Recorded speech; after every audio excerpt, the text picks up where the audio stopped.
نے فوراً سلام کیا۔ وعلیکم السلام جواب دیتے رامین کے دل کو کچھ ہوا تھا۔ کیسی ہیں آپ؟ ٹھیک ہوں، زمل کے سوال کرنے پر مختصر جواب دیتی وہ نوریہ کے پاس آئی اور مروتاً بھی زمل کا حال نہ پوچھا، جو زمل کو بھی محسوس ہوا، اور پھر اس کا لہجہ۔ ماشاءاللہ کتنی خوبصورت لگ رہی ہیں، اللہ آپ کو نظر بد سے بچائے۔ رامین نے ستائش سے اس کے سجے سورے روپ کو دیکھا تھا۔ وہ ترک تھی اور اس لحاظ سے اس کا میک اپ بہت ہیوی نہیں بلکہ ہلکا تھا، صرف لپسٹک ہی سرخ تھی اور جویلری بھی زیادہ بھاری نہ تھی۔ تھینک یو سو مچ، نوریہ نے مدھم انداز میں مسکراتے اس کی طرف دیکھا۔ زیادہ نروس تو نہیں ہو رہی نا آپ؟ اسے انگلیوں کے ساتھ کھیلتا دیکھتے رامین نے سوال کیا تو وہ سر انکار میں ہلا گئی۔ بہت زیادہ پینک ہو رہی تھی، یہ اتنی مشکل سے نارمل کیا ہے انہیں؟ زمل کے کہنے پر رامین خاموش رہی اور نظر اٹھا کے اسے دیکھا تک نہیں۔ اس کی خاموشی پر زمل کے اندر عجیب سا احساس پیدا ہوا اور چہرے پر ذرا سی شرمندگی آئی، جبکہ نوریہ رامین کے ساتھ اب کافی بہتر محسوس کرتی یہاں وہاں کی باتیں کر رہی تھی۔ زمل کے حلق میں گٹلی ابھر کر مدعو ہوئی تھی۔ اسے اپنا آپ ان دونوں کے بیچ مسفٹ محسوس ہوا۔ وہ اسے نظر انداز نہیں کر رہی تھی، مگر اسے ایسا لگا جیسے وہ دونوں اسے نظر انداز کر رہی ہیں۔ بجتے ہوئے فون پر اس کی سوچوں کے دوڑتے گھوڑوں کو لگام لگی۔ اسکرین پر آمن کا نام دیکھتے اس نے کال اٹینڈ کرتے فون کان سے لگایا۔ نوریہ کی نظریں اب اس پر تھیں جو آمن کی بات سن رہی تھی، تاکہ سر ہلاتے اسے کال منقطع کی۔ 5 منٹ بعد آپ کی انٹری ہونی ہے، اس نے نوریہ کو آگاہ کیا۔ وہ اب خود کسی کو کال ملاتی فون کان سے لگا گئی۔ اکیلے انٹری کریں گی؟ اب رامین کے سوال کرنے پر وہ سر انکار میں ہلا گئی۔ زمل ہے، اس کی کچھ فرینڈز ہیں اور آپ بھی ہیں۔ میں نوریہ نے ہلکا کہنے پر اس نے خود پر انگلی رکھی تو نوریہ نے سر ہلایا۔ جی ہاں، مجھے اچھا لگے گا، اور ویسے بھی زینیا آنٹی یا صوفیہ آنٹی تو ساتھ نہیں آ سکتی، نہ ہی دادو، اس کے علاوہ تو اور کوئی ہے بھی نہیں۔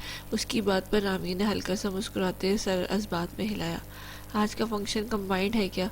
رامین ہال نہیں گئی تھی، اسے ارشمیر نے اتارا ہی برائڈل روم کے باہر تھا کہ تم وہاں چلی جاؤ۔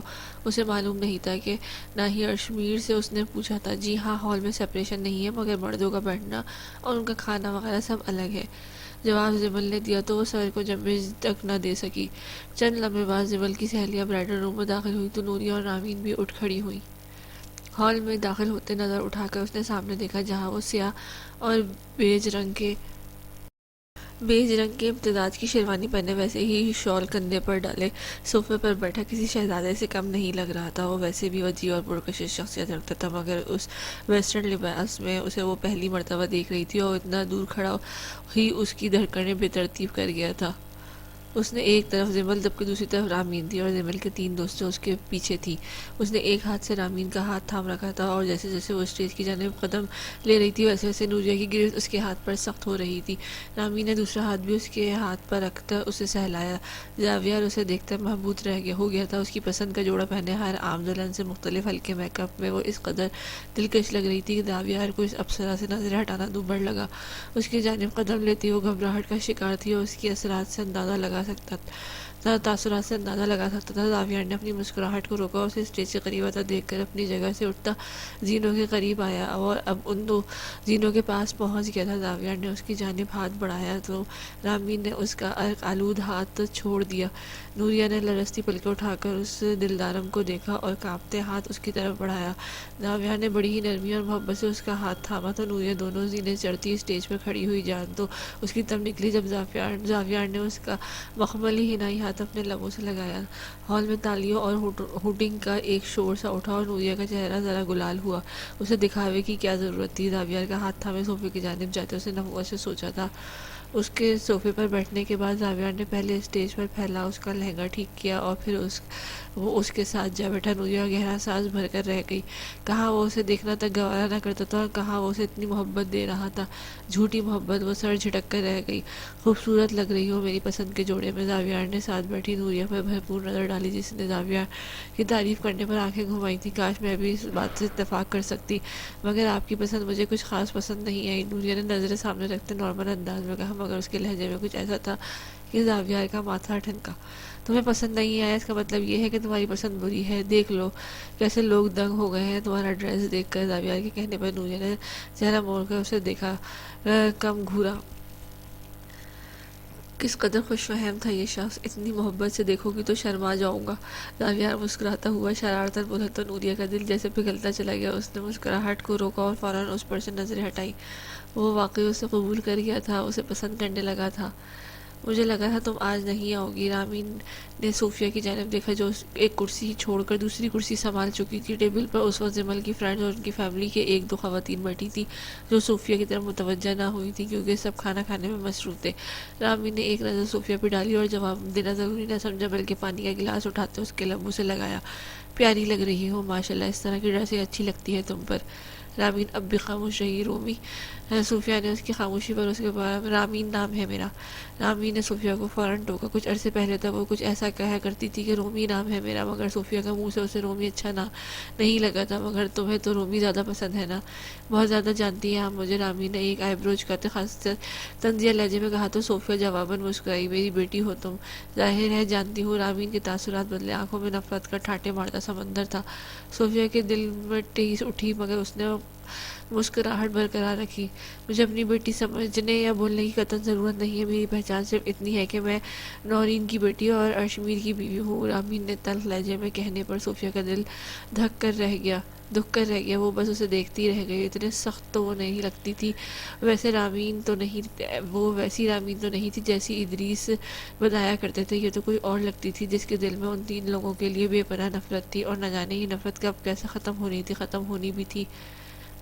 صوفیہ نے ہلکا سا سانس بھرا۔ ٹیبل پر پڑے رامین کے ہاتھ کی طرف اپنا ہاتھ بڑھایا تو وہ فوراً اپنا ہاتھ اس کی پہنچ سے دور کر گئی۔ بہتر ہے کہ آپ یہ دکھاوا نہ کریں، مجھے آپ کی توجہ اور بلا وجہ کی جھوٹی محبت یا ہمدردی کی ضرورت نہیں ہے۔ ہم دو انجان لوگوں کی طرح ایڈ کریں تو زیادہ بہتر ہوگا۔ میں اپنا موڈ نہیں خراب کرنا چاہتی۔ صوفیہ کا دل دکھ کر رہ گیا۔ جب ادریس نے تو اسے کہا تھا کہ اگر وہ بات کرنے کی کوشش کرے گی تو رامین کے دل کی برف پگھل جائے گی، مگر اس کے دل پر برف نہیں بلکہ نفرت کی دیوار تھی جو گرانا آسان نہ تھی۔ ہم نارمل ایکٹ بھی تو کر سکتے ہیں، تم مجھے زاویہ کی چچی سمجھ کر بھی تو بات کر سکتی ہو، مجھے جیسے زینیہ سے کرتی ہو۔ صوفیہ نے اپنی طرف سے ایک کوشش کی۔ رامین طنزیہ انداز میں مسکرائی اور صوفیہ سے نظر ہٹائے رکھتی کھانا کھانے لگی۔ صوفیہ کچھ دیر اس کے پاس بیٹھی رہی۔ رامین نے خود پر اس کی نظریں محسوس کی مگر اس کی طرف دیکھا نہ۔ وہ ذرا سا کھانا کھاتی اس کے پاس سے اٹھ گئی تو رامین نے خود بھی کھانے سے ہاتھ کھینچ لیا جو اسے بس ذائقہ لگنے لگا تھا۔ اس نے ارشمیر کی تلاش میں مردوں کی جانب ایک نظر ڈالی تو اسے باہر جاتا نظر آیا۔ رامین نے گلاس اٹھا کر 2 گھونٹ پانی پیا اور اپنا پرس اٹھاتی اس کے پیچھے گئی۔ ہال سے باہر قدم رکھا تو وہ وہاں نظر نہ آیا۔ وہ دائیں جانب چلی گئی تو کچھ ہی فاصلے پر 1-2 بینچ لگے تھے جن میں سے ایک بینچ پر ہلکی روشنی میں وہ بیٹھا نظر آیا۔ وہ سگریٹ پھونک رہا تھا۔ رامین تھوڑے قریب گئی تو ارشمیر سے دیکھتا چونک گیا۔ کیا ہوا؟ ارشمیر نے سوالیہ نظروں سے اسے دیکھا جو اس سے کچھ فاصلے پر بیٹھ چکی تھی۔ اس نے اسے صوفیہ سے بات کرتے دیکھا تھا۔ آپ کیوں یہاں آ گئے؟ ویسے ہی وہ سر انکار میں ہلاتے اس پر سے نظریں ہٹا گیا۔ پریشان لگ رہے ہیں؟ ارشمیر نے ایک مرتبہ پھر اسے دیکھا۔ روشنی بہت زیادہ نہیں تھی مگر وہ اسے دیکھ سکتا تھا۔ تم سے کس نے کہا آپ سگریٹ تبھی پیتے جب پریشان ہو؟ ہماری شادی والی رات پی تھی آپ نے؟ ارشمیر نے سنجیدہ تاثرات برقرار رکھے، ورنہ تو جیسے اس نے کہا تو اسے ہنسی آئی تھی۔ وہ سر انکار میں ہلانے لگا۔ نہیں ٹھیک ہوں۔ اس نے رامین پر سے نظر نہیں ہٹائی تھی۔ ارشمیر! رامین نے اسے پکارا تو حالانکہ وہ اس کی جانب متوجہ تھا ارشمیر نے ہاتھ بڑھا کر اسی کمر میں ڈالتے اسے اپنی طرف کھینچا۔ تمہارے منہ سے عرش زیادہ اچھا لگتا ہے۔ رامین کی گلابی ہونٹوں کو مسکراہٹ نے چھوا۔ اچھا؟ اس نے ارشمیر کی آنکھوں میں جھانکتے سادگی سے سوال کیا تو وہ اس بات میں سر ہلا گیا۔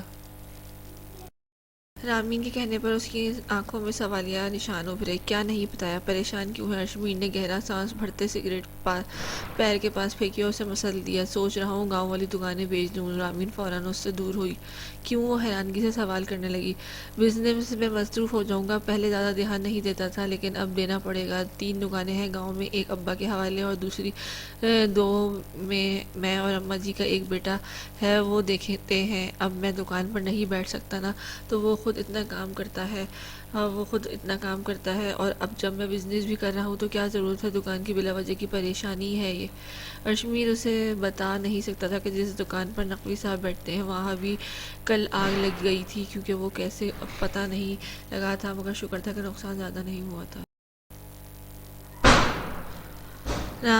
رامین خاموشی سے اسے دیکھتی رہی۔ چند لمحے آپ دکانیں کرائے پر دے دیں۔ ارشمیر نے محض سر ہلایا تو رامین دوبارہ سے قریب ہوئی اور چہرہ اٹھا کر اسے دیکھا۔ اس نے ہاتھ بڑھاتے ارشمیر کی ہلکی داڑھی کو چھوا۔ ہم پبلک ایریا میں بیٹھے ہیں رامین، ارشمیر نے چہرے پر اس کی انگلیاں محسوس کرتے کہا۔ تو میں کب کچھ کر رہی؟ اس نے ہاتھ نیچے نہیں کیا۔ تم مجھے مجبور کر رہی ہو میں کچھ کروں؟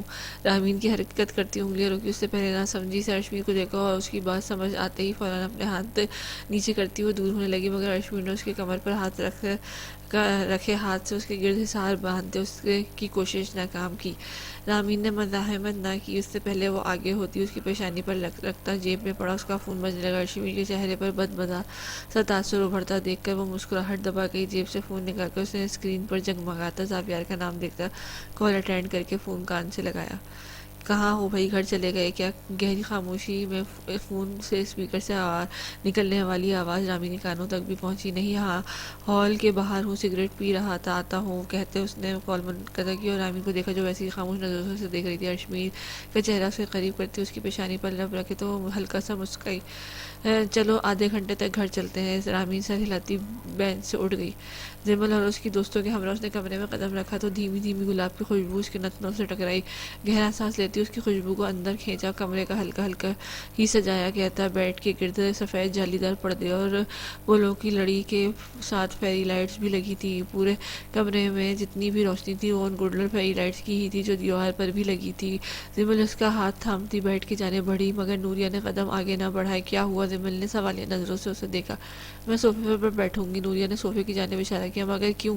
صوفے پر کیوں بیٹھنا ہے؟ ڈریس بہت زیادہ بھاری ہے، بیڈ پر بیٹھنا پھر اترنا مشکل ہوگا، ویسے ہی کمر اکڑ گئی ہے میری، صوفے پر بیٹھنا آسان ہے۔ کہتی ہوئی وہ صوفے کے پاس آ گئی۔ زمل کی دوست نے اس کا دوپٹہ ذرا سنبھالا تو وہ صوفے پر بیٹھ گئی۔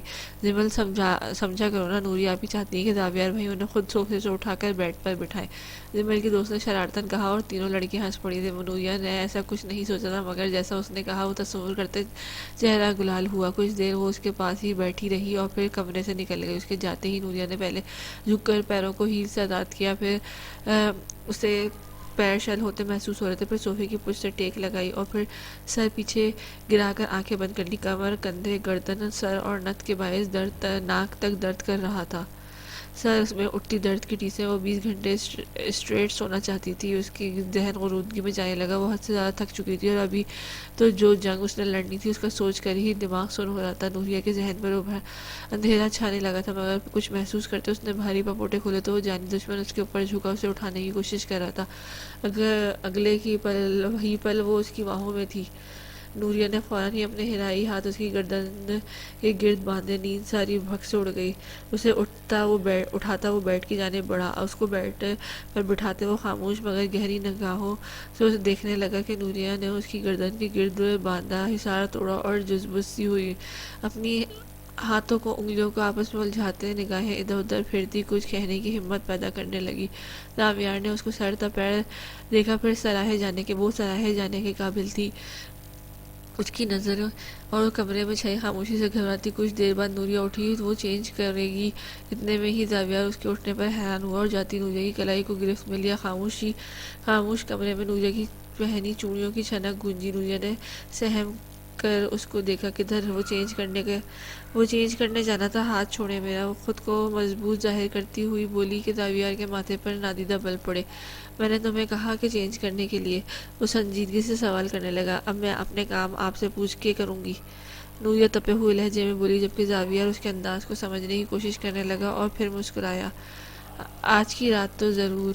زاویار کی بات پر نہ چاہتے ہوئے بھی نوریہ کے چہرے پر حیا کی لالی بکھرنے لگی۔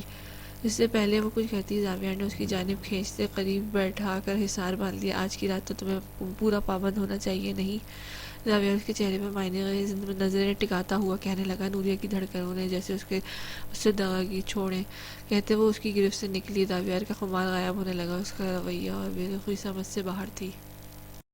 ایسا تو بالکل نہیں تھا کہ نوریہ کی مرضی کے بغیر شادی ہوئی تھی اور اس نے پچھلے دنوں ایسا ظاہر نہ کیا تھا کہ وہ خوش نہیں ہے یا اس کے دل میں کوئی خلیش ہے۔ زاویار نے 2 دن بعد جو رنگ اس کے چہرے پر دیکھے وہ پہلے نہیں دیکھے تھے۔ نکاح کے بعد زاویار نے اس کے انگ انگ سے خوشی کو پھوٹتا دیکھا تھا۔ نخرے کس بات کے ہیں؟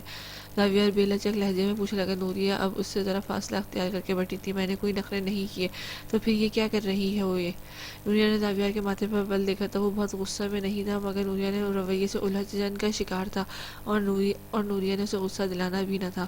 وہ آرام سے بات کرنا، اس سے فاصلے پر رہنا چاہتی تھی۔ میں کیا کر رہی ہوں آپ بتائیں نا، آپ کیا کر رہے ہیں میرے ساتھ؟ راویہ کے ماتھے پر پڑے بلوں میں اضافہ ہوئی۔ کیا کہنا چاہ رہی تھی وہ؟ مطلب کیا ہے تمہاری بات کا؟ میری بات کا مطلب آپ اچھے سے سمجھ رہے ہیں کہتی وہ اس کے چہرے پر سے نظر ہٹا کے آنکھوں کے کونے بھیگنے لگے تھے۔ ادھر دیکھو میری طرف، نہیں سمجھ رہا میں تمہاری بات کا مطلب؟ کھل کے بولو۔ راویہ نے اس کا رخ اپنی جانب کرنا چاہا۔ لہجہ سخت نہیں تھا، مگر نوریہ کے دل میں کچھ خوف پیدا ہوا۔ اگر راویہ نے اس پر غصہ کیا تو وہ رو دے گی۔ آج کا دل اس کا دل بہت بھاری تھا۔ کھول کے بولوں گی تو آپ کی انا برداشت نہیں کرے گی، نوریہ نے تلخ لہجے میں جتایا۔ جو پوچھا ہے وہ بتاؤ۔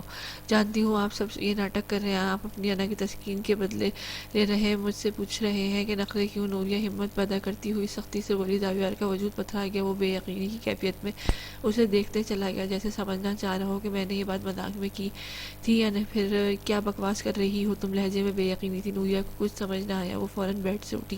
نوریہ! راویہ خود بھی اٹھ کھڑا ہوا۔ بولو، کیا بول رہی ہو آخر یہ تم؟ مجھے تم سے بدلہ لینا ہوتا تو میں شادی کا بھی انتظار کیوں کرتا؟ راویہ اس کی پوچھ دیکھتا اضطراب کی کیفیت میں بولا۔ شادی کے بعد آپ کو میں میسر آ جاتی، جبکہ ایسا پہلے نہیں تھا۔ نوریہ کی بات پر راویہ کا دماغ گھوما۔ کیا اول فول بک رہی؟ اس کا دماغ واقعی خراب ہو گیا تھا، اور اب وہ اس کا بھی کرنا چاہ رہی تھی۔ نکاح میں تھی تم میرے یکڑ پہلے بھی ختم کر سکتا تھا، اپنا دماغ سے فتور نکال دو تم کہ میں شادی کے انتظار میں تھا۔ راویہ اس کی بچکانہ باتوں پر ضبط کر کے رہ گیا۔ اس کا تو بالکل بھی امید نہیں تھی۔ فتور میں نے نہیں، آپ نے پال لگا کے میرا ڈریس تک اس لیے چینج کروایا کہ آپ نے کہ میں اپنی پسند نہ پہن سکوں۔ وہ بات یہ نہیں تھی کہ مگر جس کیفیت کا وہ شکار تھی اسے خود بھی سمجھ نہ آیا اس نے کتنی عجیب بات کی تھی۔ جوڑا تو پہلے بھی وہ جو پسند کیا تھا وہ دینیا نے کروایا تھا، جبکہ راویہ سکتے میں آ گیا۔ وہ ایک جوڑے کے پیچھے اس سے لڑ رہی تھی، وہ بھی ان کی پہلی رات یہ جب سب شکوے ختم ہونے چاہیے تھے۔ یہ سب آپ بس مجھ سے بدلہ لینے کے لیے کر رہے ہیں۔ آپ سمجھتے ہیں میں کسی وجہ سے یہاں آئی ہوں اور وہ میرا مقصد ہے۔ نوریہ کو مزید سمجھ نہ آئی تو رونے لگی، جبکہ راویہ سپاٹ انداز لیے اس کے دیکھنے جس کی ذرا دیر نہیں لگائی تھی۔ اس کے ارمانوں پر پانی پھرنے سے وہ بلا وجہ کی باتوں کو ایشو بنا رہی تھی۔ اسے وقت چاہیے تھا تو وہ صاف لفظوں میں بھی کہہ سکتی تھی۔ یہ کیا طریقہ تھا بے مقصد باتوں پر لڑنا اور پھر رونا؟ راویہ کو اپنے الفاظ یاد نہیں آئے تھے جو اس نے نوریہ سے کہے تھے۔ اس نے تو نوریہ کے کردار پر انگلی اٹھائی تھی اور وہ ان کی دولت کے لیے آئی تھی۔ You know what Nooria? ہاں کیا؟ میں نے تو ڈریس چینج، مگر تم ایک انتہائی بے وقوف لڑکی ہو، لیکن اس قدر ہو سوچا نہیں تھا میں نے۔ راویہ چہرے پر ہاتھ پھیرتے ہوئے بولا اور کمرے سے باہر نکلنے لگا۔ ہاں بالکل ٹھیک کہہ رہے ہیں آپ، میں ہی بے وقوف تھی جو آپ کے لیے اتنا سب کیا۔ میرے ماتھے پر بے وقوف لکھا تبھی تو آپ کے لیے تیار ہوئی بیٹھی ہوں۔ اس کو دروازے کی جانب جاتا دیکھ کر نوریہ کے رونے میں اضافہ ہو تو مزید بڑے شکوہ مجھ سے ایسے کر رہی ہو جیسے آتے ہی میری باہوں میں بچ گئی تھی۔ راویہ تپے ہوئے لہجے میں بولا کہ نوریہ سٹ پٹا اٹھی۔ 2 منٹ پہلے وہ دونوں کیا کر رہے تھے اور اب ایک دوسرے کو آپ ایک نہایت برے انسان ہیں۔ وہ جیسے اس پر چیخی تھی۔ جانتا ہوں وہ خود کو بدل رہا تھا، مگر تمہارے لیے نوریہ، اور تم نے شادی کی پہلی رات میرے منہ پر تھپڑ دے مارا کہ میں بدلہ لے رہا ہوں۔ تمہیں میری آنکھوں میں نظر نہیں آیا کہ میں؟ وہ کچھ کہتے کہتے رک گیا تو نوریہ نے بھیگی نظر اٹھا کے اسے دیکھا جس کے لبوں کے ساتھ مٹھی بھیج لی تھی۔ مجھے تمہاری ذہنیت پہ یقین نہیں آ رہا، کیسے بے غیرت انسان سمجھ لیا تم نے مجھے نوریہ۔ میں تم سے بدلے کے لیے شادی میں نکاح کے بغیر بھی تمہیں برباد کر سکتا تھا، مگر تم سمجھ ہی نہ سکی۔ تم نے سوچا ہے کہ میں نے راتوں رات نکاح کیوں کیا؟ نوریہ نے سانس روک لیا تھا۔ وہ اس کے چہرے کو دیکھتی چلی گئی جو خود کو سخت ہونے سے روک رہا تھا، خود پر ضبط کر رہا تھا، مگر اس کی بھیجی ہوئی مٹھی اس کے لہجے کا سرد پر آنکھوں میں اترتی سرخی اور چہرے پہ چھائی بے یقینی کے تاثرات۔ نوریہ کو احساس ہوا کہ وہ بہت غلط سوچ رکھتی تھی اور اپنی غلط سوچ راویہ پر واضح کرتی وہ اس کا دل دکھا چکی تھی۔ شادی کی پہلی ہی رات مجھے یقین نہیں آ رہا کہ تم اپنے الفاظ نہیں ہے میرے پاس۔ راویہ کو حقیقت لفظ نہیں مل رہے تھے۔ اس نے بالوں میں ہاتھ پھیرتے اضطراب دبایا۔ نوریہ نے ایک قدم اس کی طرف بڑھایا مگر وہ پیچھے ہوتا ڈریسنگ روم میں بند ہو گیا۔ نوریہ گرنے کے انداز میں بیڈ پر بیٹھی، دھڑکن اس کی اتنی سست تھی کہ رک جانے کا گمان ہوا۔ اس نے کیا کر دیا تھا؟ ارادہ ایسا تو نہ تھا، تو سوچا تھا وہ بے رخی دکھائے گی، سرد رویہ رکھے گی، راویہ کو خود پر حاوی نہ ہونے دے گی اور اس سے وقت مانگ لے گی، مگر یہ تو کچھ اور ہی ہو گیا تھا۔ جو بھی ہوا تھا وہ بہت غلط ہوا تھا۔ چینجنگ روم سے آنے والی آواز پر نوریہ نے فوراً اس کی طرف دیکھا، دل دھک کر رہ گیا۔ وہ یقیناً دیوار میں مکہ مارتا خود کو تکلیف پہنچا رہا تھا۔ نوریہ کے دل کو تکلیف ہوئی۔ چند لمحوں بعد وہ بیڈ سے اٹھی، سست قدم اٹھاتی چینجنگ روم کے دروازے تک پہنچی۔ راویہ اس نے ہاتھ کی پشت سے دروازہ بجایا، آواز میں کپکپاہٹ۔ دوسری طرف اس نے پل میں دروازہ کھولا، وہ چینج کر چکا تھا۔ نوریہ نے راویہ کو دیکھا، اس کے سرخ ہوتے ہاتھ کو اس سے پہلے وہ اس کا ہاتھ تھامنے کی کوشش کرتی، راویہ دوسرے ہاتھ سے اس کی سائڈ پر کرتا باہر نکلا اور پھر کمرے سے ہی نکل گئے۔ نوریہ کے رخسار ایک مرتبہ پھر بھیگنے لگے۔ پورچ میں گاڑی کھڑی کرنے کے بجائے باہر ہی رکنے پر رامین نے چہرہ موڑ کر اسے دیکھا۔ کہاں جانا ہے کیا آپ نے؟ کہیں جانا ہے کیا آپ نے؟ راویہ زیادہ دور نہیں، بس 20 منٹ میں آ جاؤں گا۔ رامین نے سر اس بات میں ہلاتے ہتھیلی اس کے سامنے پھیلائی اور ارشمیر نے گھر کی چابیاں اس کی ہتھیلی پر رکھی۔ چینج مت کرنا۔ رامین گاڑی سے اترنے ہی لگی تھی جب وہ بولا۔ رامین نے دوبارہ چہرہ موڑ کر اسے دیکھتا اور سر ہلایا۔ وہ منع نہ کرتا تب بھی وہ چینج نہ کرتی، اس کا انتظار کرتی۔ اس کی گاڑی سے اترنے کے بعد گھر کے اندر چلے جانے تک اور گھر کی روشن ہونے تک وہ وہیں کھڑا رہا، پھر گاڑی آگے بڑھائی۔ گھر آتے ہی وہ شیشے کے سامنے جا کھڑی۔ اس نے خود کو مسکراتے دیکھا۔ دل میں الگ ہی احساس پیدا ہو رہا تھا۔ وہ نہیں جانتی تھی کہ ارشمیر واقعی اس سے صرف بات کرنے کا ارادہ رکھتا تھا یا پھر وہ اسے اپنا لے گا۔ وہ جو بھی ہونا تھا، رامین اس کی بیوی تھی اور اس پر حق رکھتا تھا، اور رامین کو اس سے محبت تھی اور اسے اپنا شوہر مانتی تھی، اور یہ بات آج وہ اس پر واضح کر دے گی۔ اور پھر ارشمیر کا جیسے بھی ارادہ ہو، وہ اپنا فیصلہ کر چکی تھی، بس عمل کرنا تھا، اور وہ اتنا بھی چھری موئی نہ تھی۔ شوہر سے محبت کا اظہار کرنا اس کے لیے مشکل نہ تھا۔ یہ محرم ہی تو تھا جس کے لیے وہ ساری زندگی خود کو سنبھال کر رکھتی آئی تھی، اور کسی حرام محبت کو اس نے قبول تک نہ کیا تھا۔ رامین نے گہری مسکراہٹ کے ساتھ گہرا سانس بھی بھرا۔ اس سرد مہر اور کھڑوس انسان نے کیسا جادو کیا تھا کہ اس پر کہ وہ دیوانی ہوئی چلی جا رہی تھی۔ شیشے کے سامنے سے ہٹ کر وہ کچن میں آئی۔ فریج کھول کر اس نے اپنے لیے پانی نکالا تو اس کی نظر فریج میں پڑے کیک پر گئی۔ یہ کیک ارشمیر کل ہی لایا تھا کیونکہ اس کا دل کر رہا تھا۔ پرسنلی یہ فلیور ارمین کو پسند تھا، مگر ابھی دل کر رہا تھا، سو کیک کا ڈبہ باہر نکالتی وہ اچانک چمچہ اٹھا کر لاؤنج میں آئی۔ کیک میں سے 2 پیس کٹے ہوئے تھے جو شام کی چائے کے ساتھ ہی ان دونوں نے کھائے تھے۔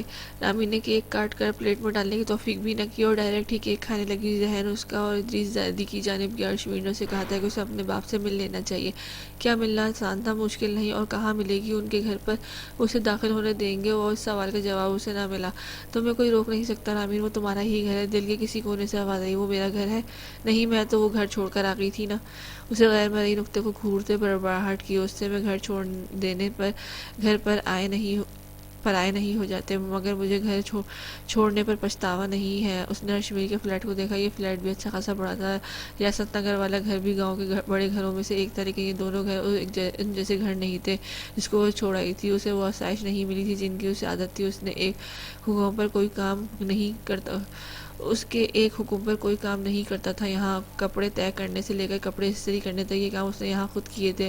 ایسا نہیں تھا کہ وہ ہاؤس ہیلپ افورڈ نہیں کر سکتا تھا، مگر جب یہ کام ہو سکتے تھے تو کیا برائی تھی۔ ہاؤس ہیلپ گھر کی صفائی کرتی تھی اور چلی جاتی تھی، یہ کافی تھا۔ ان سب باتوں کے بعد بھی اسے یہ گھر یاد نہیں آیا تھا۔ اس گھر میں یاد کرنے جیسا کیا تھا سوائے ادریس زیدی کے ساتھ بیٹھ کر کبھی ناشتہ کر لینے سے، کبھی رات کا ڈنر جس میں وہ زیادہ تر فون میں مصروف رہتے اور رامین بولتی رہتی، جس میں وہ کبھی بغور سنتے تو کبھی غائب دماغ۔ ارشمیر کے اس فلیٹ میں بھی کوئی نہ تھا سوائے اس کے اور ارشمیر کے، مگر اس شخص کی موجودگی ہی اس کو گھر بناتی تھی۔ اس کے قدموں کی آواز، اس کے سونے سے پہلے گھر کا دروازہ اور تمام کھڑکیاں چیک کرنا، جیسے وہ اس کا خیال رکھتا تھا۔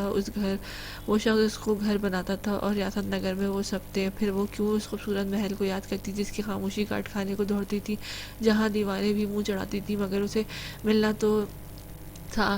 وہ کتنے سال باپ سے بات کیے بغیر، ان سے معافی مانگے بغیر گزار سکتی تھی؟ وہ کس چیز کے انتظار میں تھی کہ ادریس زیدی اس سے معافی مانگے؟ نہیں، ہرگز نہیں۔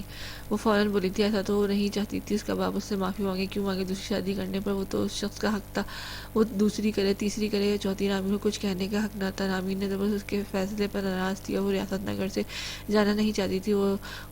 اس کو تو خود بھی احساس نہیں ہوا تھا کہ وہ اس مسئلے کو کتنا بڑا کرتی چلی گئی تھی، اور پھر وہ ہوا جس کا اسے گمان نہ تھا۔ وہ ایک بچے بچے کے باپ جس کی بیوی دنیا کے نہ جانے کون سے کونے میں تھی، ارشمیر رانا، اسے ارشمیر رانا سے محبت ہو گئی، اور وہ جعلی نکاح کو حقیقی بنانا تو اس کی معصوم سی خواہش تھی جس کا ذکر اس نے کسی سے کیا نہ تھا، اور بس خدا نے اس کی خواہش پر کن کہہ دیا تھا، اسے اس شخص کی بیوی بنا دیا تھا۔ وہ اس وقت گلابوں کا گلدستہ تھامے گھر میں داخل ہوا تھا۔ وہ لاؤنج میں ہی اسے بیٹھی دکھائی دی، ہاتھ میں چمچہ پکڑ رکھا تھا، اور تھوڑا سا کیک کھانے کے بعد وہ کسی مراقبے میں کھو چکی تھی۔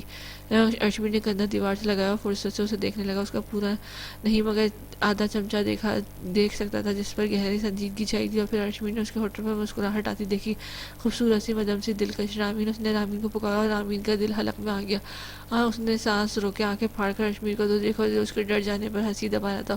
اف خدایا، ڈرا دیا آپ نے مجھے، رامین نے سینے پر ہاتھ رکھا اور بڑی ہوئی دھڑکن محسوس کی۔ آپ کب آئے؟ رامین نے ایک مرتبہ پھر ڈر محسوس ہوا کہ نہ جانے یہ واقعی ارشمیر تھا یا کوئی دوسری مخلوق۔ یہی کوئی 3-4 منٹ پہلے وہ اس کی جانب آیا تو رامین نے اس کے ہاتھ میں پکڑا گلدستہ نوٹ کیا جو وہ ڈائننگ ٹیبل کے پاس آتے ٹیبل پر رکھ چکا تھا۔ میں نے نوٹ نہیں کیا۔ ایسا کیا سوچ رہی تھی؟ اس کے جانب رخ کرتا وہ ٹیبل پر کمر ٹکا کر کھڑا ہو گیا، نظر اس کی پری پیکر کے چہرے کا ہی طواف کر رہی تھی۔ میں بابا کے بارے میں سوچ رہی تھی، اس کی دو معنی نظریں محسوس کرتی وہ اپنی نظریں چرا گئی۔ ادریس جدی کے بارے میں ایسا کیا سوچ کر مسکرا رہی تھی تو مجھے لگا کہ میرے بارے میں سوچ رہی تھی۔ ارشمیر نے ہاتھ آگے بڑھاتے چہرے پر چھوٹی لٹ کو پیچھے کیا اور پھر شہادت کی انگلی سے اس کے رخسار کو چھوا تو رامین کی دھڑکنیں شور کر اٹھی۔ ٹھیک ہے ہی تو کہہ رہا تھا وہ اپنے باپ کو سوچتی، وہ شوہر تک ہی تو پہنچ گئی تھی جیسے اس کی ہر سوچ کا مرکز وہی شخص بن گیا تھا۔ نہیں، اتنے اچھے بھی نہیں آپ کے بارے میں ہی سوچوں۔ میں نے ایسا تو نہیں کہا، سارا دن تو تم میرے بارے میں سوچتی ہو، لیکن ایسا بھی ہو سکتا ہے۔ ارشمیر کی بات پر وہ ہلکا سا مسکرائے ہنس دی تھی۔ یہ پھول کس نے دیے آپ کو؟ رامین نے اس کے پیچھے پڑے پھولوں کو جانب اشارہ کیا۔ کس سے ملنے گیا تھا؟ اس نے دیے ہیں۔ ارشمیر نے بھی چہرہ موڑ کر ایک نظر دادا گلابوں کے بوکے کو دیکھا، جب رامین کی گھڑی کی سمت دیکھا جہاں 11:30 کا وقت ہو رہا تھا۔ اس ٹائم کس سے ملنے گئے تھے آپ؟ وہ سنجیدگی سے اسے دیکھتی سوال کرنے لگی۔ پھول والے سے۔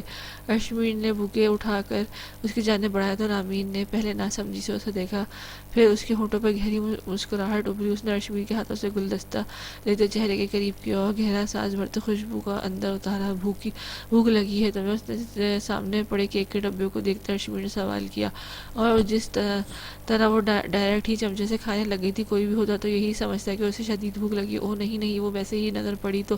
رامین نے بھوکے سائڈ پر رکھا اور کیک کا ڈبہ بند کرنے لگی۔ ارشمیر نے کیک اٹھایا، اسے فریج میں رکھا۔ واپس اس کے پاس آتا ارشمیر نے اس کے ہاتھ اس کی جانب بڑھایا جو رامین نے فوراً ہی تھام لیا۔ اسے کرسی سے اٹھ گئی۔ اسے سیدھے کمرے میں لایا تھا، چینج کر لو۔ وہ اپنے کرتے کے بٹن کھولتا اس نے رامین کو مخاطب کیا تو رامین کا منہ کھلا، لیکن اس نے تعریف بھی نہیں کی۔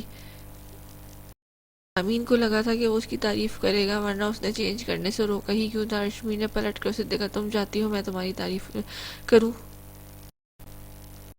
رامین خاموش رہی۔ کون لڑکی نہیں چاہے گی کہ اس کا محرم اس کی تعریف کرے؟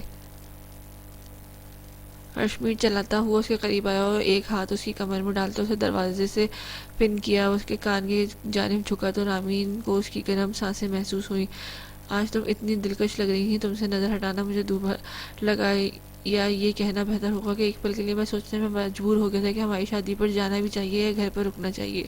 سرگوشی نما انداز میں کہی اس کی دو معنی بات پر رامین کا چہرہ سرخ اناری ہوا۔ اس نے اپنے ہاتھ ارشمیر کے سینے پر رکھتے اسے ذرا دور کرنا چاہا، لیکن ارشمیر نے اس کی کلائی تھام کر اس کی پشت سے لگاتے اس کی کوشش ناکام بنائی۔ رامین اس کی حرکت پر ایک پل کو سہم گئی۔ میں نے چینج کرنا تھا۔ رامین نے جائے فرار کی راہ بند ہوتی دیکھ کر گھبراتے ہوئے کہا، میں تمہیں تو تعریف سننی تھی نا۔ رخسار پر داڑھی کی چبھن محسوس کرتے اس نے آنکھیں میچ لی۔ سن لی نا؟ وہ ململائی۔ محسوس بھی کر لو پھر۔ رامین نے بے اختیار گہرا سانس کھینچتے خود کو نارمل رکھنا چاہا۔ چند لمحے بعد ارشمیر نے اس کا چہرہ اوپر کیا، مگر رامین کی نظریں جھکی رہیں۔ میری طرف دیکھو۔ رامین چاہ کر بھی اس کی بات پر عمل نہ کر سکی۔ اب کی بار رامین نے لرزتی پلکوں کا جھالا اٹھا کر اسے دیکھا، جس کی آنکھوں میں خمار کے ساتھ کچھ ایسا تھا کہ وہ اس کی آنکھوں میں دیکھتی چلی گئی۔ ارشمیر نے مزید قریب ہوتے اس کے رخساروں کو لبوں سے چھوا تو وہ آنکھیں بند کر گئی۔ اس کا دوسرا رخسار اس کی پیشانی اور پھر اس کی تھوڑی۔ رامین نے دوسرے ہاتھ سے اس کے بازو پر گرفت سخت کی۔ تمہیں چینج کرنا ہے؟ رامین نے فوراً سر از بات میں ہلایا اور ارشمیر نے پل میں اسے آزادی دی۔ کیا کر رہی ہو؟ عامر نے اوپر والے فلور کے کچن میں جمل کو دیکھتے چھمبے سے سوال کیا۔ کافی بنا رہی تھی، نیچے والی مجھ سے اگر گر کر ٹوٹ گئی تھی تو یہاں آنا پڑا۔ جمل نے پلٹ کر اسے دیکھتے ہوئے کہا۔ وہ اسے دیکھ کر حیران نہیں ہوئی تھی، کیونکہ اس کے کمرے کی جلتی لائٹ دیکھ کر اندازہ ہو گیا تھا کہ وہ جاگ رہا ہے۔ میرے لیے بھی بنا دو، کہتا ہوا کچن آئلینڈ پر چڑھ کر بیٹھا۔ جمل نے کپ میں کافی نکالی، شیلف پر ٹیک لگائی اور اسے پھینٹنے لگی۔ نظریں عامر سکندر پر تھی جو موبائل کی انگلیوں پر گھما رہا تھا۔ آپ سوئے کیوں نہیں؟ عامر نے جمل کی جانب دیکھا۔ میں نے آپ سے بات کر رہا تھا، اس نے بغور جمل کو دیکھتے ہوئے کہا۔ کپ اور چائے چمچے کے ٹکرانے کی آواز ایک پل کو رکی۔ جمل کے تاثرات بدلے اور عامر محسوس ہوا وہ جانتا تھا جمل کو رہا کے بارے میں زیادہ کچھ نہیں معلوم، سوائے اس کے کہ وہ عامر کے ساتھ ہی ہاسٹل میں ایک ڈاکٹر تھی۔ اس ٹائم جمل کے لہجہ عام سا رکھا ایک مرتبہ پھر کافی بیٹ کرنے لگی۔ کوئی برائی ہے کیا اس ٹائم بات کرنے میں؟ عامر نے ہلکی مسکراہٹ کے ساتھ کندھے اچکائے۔ جمل چند سیکنڈ اسے دیکھتی رہی، پھر اس کی جانب پشت کر کے اس نے گہرا سانس لیا۔ تمہاری فرینڈ سو چکی ہے؟ عامر نے جملہ مکمل کرنے سے پہلے ہی وہ بولی، مگر میں تو پوچھنے لگا تھا کہ وہ واپس کب جائیں گی؟ عامر نے مسکراہٹ دباتے کہا۔ نظریں جمل کی اونچی پونی ٹیل پر تھی۔ کل چلی جائیں گی، اس دودھ چولہے پر چڑھایا۔ مجھے بتا دینا، میں جب جانا ہو میں چھوڑاؤں گا۔ اس نے روکھے انداز کو اب عامر نے بہت محسوس کیا تھا، تبھی نارمل لہجے میں کہا، نہیں میں ڈرائیور سے کہہ دوں گی۔ اس نے عامر سے یہی کہنا تھا کہ اس کی فرینڈز کو چھوڑاؤ، مگر اس وقت وہ اسے سیدھے جواب دینے کے موڈ میں بالکل نہ تھی۔ کیا کر رہے ہو تم دونوں؟ صوفیہ کی آواز پر دونوں کے دروازے کی جانب دیکھا جہاں وہ کھڑی تھی، پھر اندر آتی فریج کی جانب بڑی۔ کافی بنا رہی ہوں، آپ سوئی نہیں؟ ہم نہیں، میں کام کر رہی تھی۔ وہ اپنے لیے گلاس سے پانی نکال کر کرسی سنبھال گئی۔ ایسا کون سا کام کر رہی تھی آپ؟ کالج کے کام بس۔ عامر کے سوال کرنے پر صوفیہ نے تھکے تھکے انداز میں کہا، ماما اتنا تو آسان جاب ہے، ٹیچنگ بلا وجہ سر درد بنایا ہوا ہے آپ نے اس کو۔ جمل کے دوبارہ شیلف سے ٹیک لگاتی صوفیہ کو دیکھ کر کہا، جی بیٹا اگر اتنا ہی آسان جاب ہے تو میری جگہ آپ چلی جایا کریں۔ صوفیہ کے کہنے پر جمل ہنس پڑی، نہیں بھائی مجھے کوئی شوق نہیں، آپ ہی کریں یہ کام، میں تو سکون سے یہاں رہ کر بزنس پڑھوں گی۔ جمل نے انگڑائی لیتے مزے سے کہا تو صوفیہ نے سر نفی میں ہلایا۔ خیر زیادہ دیر تک مت جاگنا، کل ولیمہ بھی ہے، اتنے دن سے نیند پوری نہیں ہوئی تمہاری۔ صوفیہ کرسی سے اٹھی تو ان کی بات سنتی جمل نے اچھے بچوں کی طرح سر اس بات میں لیا۔ اس سے پہلے صوفیہ کچن سے نکلتی جمل فوراً ہی چولہے کے پاس سے ہٹ کر ماں سے لپٹ گئی اور چٹ چہرہ چوم لیا۔ اچھا بھائی، بس بھائی۔ صوفیہ نے اسے خود سے دور کیا تو جمل نے ناراضگی سے اسے دیکھا، مگر آخری مرتبہ اس کا رخسار چومتی پیچھے ہٹ گئی۔ صوفیہ نے کچن کی دہلیز سے باہر قدم رکھا تو وہ واپس چولہے کی طرف آئی، لیکن پھر عامر کی نظر خود پر محسوس کرتی پلٹ کر اسے دیکھا۔ وہ گہری نظروں سے دیکھ رہا تھا، اس کی نظروں میں ایسا کچھ تھا کہ جمل گڑ گئی۔ ایسے کیوں دیکھ رہے ہیں آپ مجھے؟ اس نے اٹکنے پر عامر کی ہونٹوں پر مسکراہٹ آئی جو جمل کو سمجھ نہیں دیکھ سکتا، ایسے نہیں دیکھ سکتے۔ جمل فوراً بولی تو عامر نے ایبروز کری، اور ایسے کیسے دیکھ رہا ہوں میں؟ عامر کی اب لطف آنے لگا، جبکہ جمل کنفیوز ہو کر رہ گئی۔ بدتمیزی نہیں کرے، اس نے کچھ سمجھ نہ آیا تو وہ تیزی سے کہتی رخ موڑ گئی اور کافی مگ سے بھرنے لگی۔ پیچھے ہٹتے بیٹھے عامر نے کہہ کر لگایا، آمن کیا ہو گیا ہے؟ آدھی رات کا وقت ہے۔ دودھ والا برتن سنک پر جانب لے کر جاتے اس نے آمن کی آنکھیں دکھائی تو وہ خاموش ہے۔ جمل نے کافی کا کپ لیے اس کے پاس آئی تو آمن نے اسے بھی بیٹھنے کو کہا۔ وہ خود بھی اوپر ہوتی کچن آئلینڈ پر چڑھ کر بیٹھ گئی۔ ان دونوں کے بیچ بھاپ اڑاتی کافی کا مگ پڑے تھے چھائی ہوئی عجیب سی خاموشی پر جمل نے پہلو بدلا، پھر ٹانگیں جھلاتی اپنے پیروں کو دیکھنے لگی تو آمن نے اپنے ہاتھ اس کے گھٹنوں پر رکھے۔ ٹانگیں مت ہلاؤ، اس نے کہنے پر جمل نے آنکھیں گھمائی۔ آمن نے اپنا ہاتھ ہٹایا۔ ارہا سے کافی اچھی دوستی ہے آپ کی۔ چند لمحوں کی خاموشی کے بعد نے اس وقت سے دل میں پلتی بات کہہ دی۔ آمن نے چہرہ موڑ کر اسے دیکھا، وہ جانتا تھا اس بارے میں سوال ضرور ہوگا، نہ جانے وہ سوال کر رہی تھی یا بتا رہی تھی۔ پوچھ رہی ہوں، جمل نے سر اس بات میں ہلایا۔ کافی اچھی نہیں، اچھی دوست ہے، اس نے جھوٹ نہیں کہا تھا۔ ارہا کی طرف سے ہو گئی یہ بہت اچھی دوستی، لیکن آمن کی طرف سے نہیں تھی۔ وہ سب کے ساتھ ایک حد تک دوستی رکھتا تھا اور ارہا اس کی وائب میچ کرتی تھی، یہی وجہ تھی کہ ان دونوں کی بنتی تھی، مگر ارہا کچھ زیادہ ہی کرتی تھی۔ اس کا جب دل کرتا وہ بات کال کر لیتی، پریشانی میں خوشی میں کسی مسئلے کا شکار ہو، ہر چھوٹی بڑی بات بتاتی اور وہ آمن کو بتاتی تھی۔ اسی کال اٹینڈ نہ کرتا تو وہ وائس میسج کر دیتی، مگر روزانہ نہیں، وہ باتوں کا اسٹاک جمع کر کے رکھتی تھی اور پھر اسے بتاتی تھی۔ آمن نے اپنے ہاتھ نام کی پکار پر چوک کر اسے دیکھا۔ کچھ کہہ رہی تھی تو نہیں، کچھ کہہ تو نہیں رہی تھی، کچھ آپ کیا سوچنے لگ گئے تھے؟ آمن نے سر نفی میں لایا، ایسا خاص تو کچھ نہیں کہتے۔ اس نے کافی کا مگ اٹھایا، تمہاری کافی بنانا نہیں آتی؟ آپ اتنی اچھی کافی بناتے ہیں تو سکھا دیں، اس نے سلگ کر کہا تو وہ مسکرایا۔ ضرور، جب تم کہو۔ جمل نے کچھ نہیں کہا۔ وہ چینج کر کے باہر نکلی تو کمرے میں صرف اس ایک ارشمیر کی سائڈ پر رکھے لیمپ کی روشنی تھی، اور ہلکی سی روشنی ایئر فریشنر، اس میں کھلی سگریٹ کی دھیمی مہک ماحول کو خواب دیدہ بنا رہی تھی۔ رامین نے ہلکا سانس بھرتے اس ملی جلی خوشبو کو اندر اتارا ہوا لباس صوفے پر رکھتی وہ شیشے کی جانب بڑھی۔ اس وقت اسے گہرے سرخ رنگ کا گون پہن رکھا تھا، جس کا اسے خود بھی علم نہ تھا کہ وہ کہاں سے آیا تھا، مگر اس کے بیگ سے نکلا تھا، یعنی مومل نے رکھا تھا۔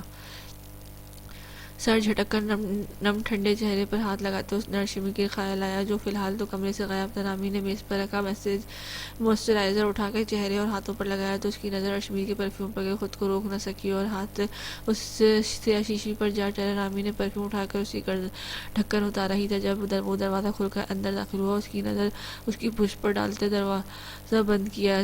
اگلے چند سیکنڈ میں وہ اس کی پشت پر کھڑا۔ رامین کی دھڑکنیں بڑھا گیا۔ پرفیوم اب بھی رامین کے ہاتھ میں تھا۔ ارشمیر نے اس کے ہاتھ سے پرفیوم لیتے اس کی گردن اور کندھے پر لگایا۔ پرفیوم بند کرتے اس نے واپس ٹیبل پر رکھا اور اس کے گرد حصار بند اسے خود سے لگایا۔ رامین نے للستی پلکوں کا جھالر جھلکایا۔ ارشمیر نے اس کی گردن کی جانب جھکتے نرم لمس چھوڑا تو وہ آنکھیں بند کر گئی۔ اسے اپنا جوڑا کھلتا اور بال کندھے پر گرتے محسوس ہوئے۔ ارشمیر نے پیچھے ہوتے کلپ ٹیبل پر رکھے اور اس کا رخ اپنی جانب کیا۔ رامین، تم جانتی ہو نا میری تم سے پہلے بھی ایک بیوی ہے؟ وہ اس کے کان کے جانب جھکتا ہوا بولا تو رامین کا حلق کڑوا ہوا، نہ جانے زندہ بھی ہے کہ نہیں، اس کے لہجے میں جلن محسوس کرتا۔ ارشمیر مسکرا اٹھا، اس کی بالوں پر لب رکھے، یعنی تمہیں اس سے کوئی مسئلہ نہیں ہوگا نا بعد میں؟ ارشمیر نے کہتے ساتھ ایک جھٹکے سے اسے باہوں میں بھرا تو وہ اس کی گردن کے گرد ہار بنا گئی اور چھمے سے اسے دیکھا۔ بعد میں سے کیا مراد تھا؟ وہ رامین کو کبھی نہ چھوڑنے کا ارادہ کر چکا تھا۔ اس خیال پر ہی رامین کا دل جھوم اٹھا۔ آپ اسے چھوڑیں گے نہیں؟ اگر وہ واپس آئی تو اپنا لیں گے؟ ارشمیر نے اسے بیڈ پر لٹایا تو وہ اپنے چہرے پر آتے بال پیچھے کرتی ہوئی سوال کرنے لگی۔ ارشمیر اپنے کرتے کے بٹن کھولتا اس پر جھکا۔ تم چاہتی ہو میں اسے چھوڑ دوں؟ وہ براہ راست اس کی آنکھوں میں جھانک رہا تھا۔ رامین کی آنکھوں میں عجیب سے تاثر ابھرا اور ارشمیر کو اندازہ ہو گیا وہ اسے بانٹ نہیں سکتی۔ نہیں، میں فتنہ عورت نہیں بننا چاہتی۔ وہ بات اس نے کس دل سے بولی تھی وہی جانتی تھی۔ مجھے لگتا ہے کہ اس وقت تمہیں اپنے شوہر کے بارے میں سوچنا چاہیے، نہ کہ اس کی پہلی بیوی کے بارے میں۔ ارشمیر نے اس کی ناک سے اپنی ناک مس کرتے نرمی سے کہا تو رامین کی نیم آنکھوں میں خفگی ابھری۔ کر تو آپ نے شروع کیا تھا۔ اس کے شکوے پر وہ گہرا مسکرایا اور رامین نے بے ساختہ ہاتھ اٹھا کر اس کے رخسار کو چھوا۔ آپ مسکراتے ہوئے بہت اچھے لگتے ہیں۔ رامین نے اس کی تھوڑی پر انگوٹھا پھیرا۔ اور تم میری باہوں میں، ارشمیر کہتا ہوا اس کے چہرے پر جھکا، اس کے لبوں کو قید کر کے۔ رامین کی انگلیاں اس کے برہنہ سینے پر سے رکھتی اس کی گردن پر جا ٹھہری۔ ارشمیر نے اسے حصار میں لیتے پربتوں کی بارش کر دی۔ جو نکاح بس ایک معاہدے کی حد تک تھا، اب دوری کی ساری راہیں مسترد کر گیا تھا۔